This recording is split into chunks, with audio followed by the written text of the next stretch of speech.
প্রত্যেকটা কথা লাউহে মাহফুজে লেখা আছে, এমনকি আপনার কার সাথে বিয়ে হবে সেটাও, কয়টা বাচ্চা কাচ্চা হবে সেটাও। তাই এত অস্থির হওয়ার দরকার নাই, রিজিকে যা আছে আসবে ইনশাল্লাহ। লেখা যদি হয়ে থাকে আসবে না, আসবে ইনশাল্লাহ, সবর।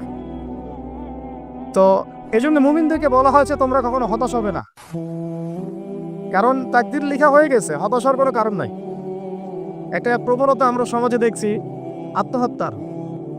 ইয়াং জেনারেশনকে আমরা নসিহত করবো যে ভুলেও নিজের জীবনকে বিসর্জন দিতে যাবেন না। আল্লাহ রাব্বুল আলামিন আপনাদেরকে সৃষ্টি করেছেন তার ইবাদত করার জন্য এবং তার জমিনে তার দিনটাকে প্রতিষ্ঠা করার জন্য। খেলায় খেলায় আপনার জীবনটা নষ্ট করবেন না, ঠিক আছে ভাই? আল্লাহ বোঝার তৌফিক দান করে। তো কলম সৃষ্টি করার পরে কিয়ামত পর্যন্ত সব লেখা হয়ে গেছে। এখন আমাদের এই পৃথিবীতে তো মানুষ ছিল না, ছিল? এদিকে মনোযোগ দেন। এই পৃথিবীতে কি আগে মানুষ ছিল? এই পৃথিবীতে আগে কি ছিল তাহলে বলেন? হ্যাঁ, মাশাআল্লাহ, এই পৃথিবীতে আগে কি ছিল? এখন ওরা নাই? সবার সাথেই কিন্তু একটা করে আছে, কমপক্ষে কয়টা করে? সবার সাথে কমপক্ষে একটা করে। আর কোন কোন জায়গা আছে যেখানে জিনের বড় বড় আখড়া আছে। পৃথিবীতে যে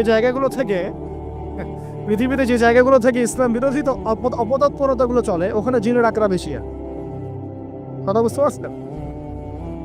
তো জিন জাতিকে আল্লাহ পাক ধ্বংস করে দিয়েছেন তাদের পাপের কারণে, আল্লাহ দ্রোহিতার কারণে, অবাধ্যতার কারণে। এখন আল্লাহ রাব্বুল আলামিন ইরাদা করলেন পৃথিবীতে আমাদেরকে সৃষ্টি করবেন, মানে মানুষকে সৃষ্টি করবেন। আল্লাহ পাক তার সমস্ত ফেরেশতাদেরকে একত্রিত করলেন। ঘটনাটা কিন্তু খুব ইন্টারেস্টিং।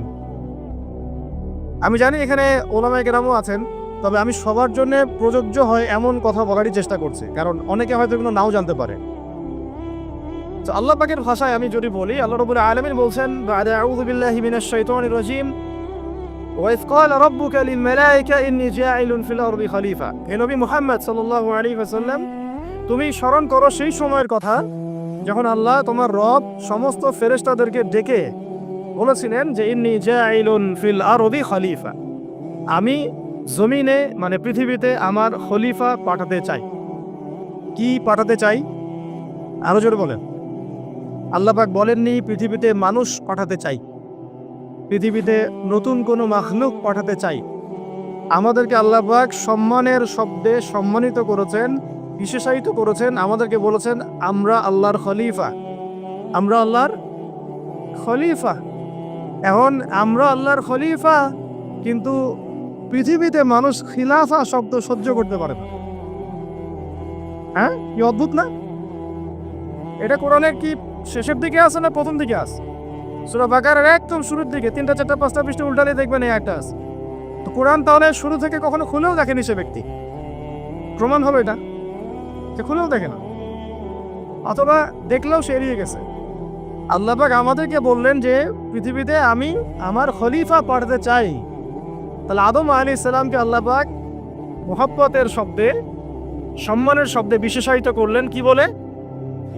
সুবহানাল্লাহ, সুবহানাল্লাহ। আর খলিফা কাকে বলে এটা আমি আপনাদেরকে বোঝাচ্ছি একটা দোয়া থেকে। এই যে গাড়িতে করে আমরা বাসা থেকে আসলাম, যখন কোনো সফরে যাই আমরা একটা দোয়া পড়ি, সুবহানাল্লাযী সাখখারা লানা হাযা ওয়া মা কুন্না লাহু মুকরিনিন ওয়া ইন্না ইলা রাব্বিনা লামুনকালিবুন। এতটুকু তো পড়ি নাকি? বাইরে পড়তে হবে। ওই মানে এসেছি শুধু লেকচার শোনার জন্য না, ছবি তোলার জন্য না, আজকে জীবনটা পরিবর্তন করার নিয়ত করে যাইতে হবে। ঠিক আছে ভাই?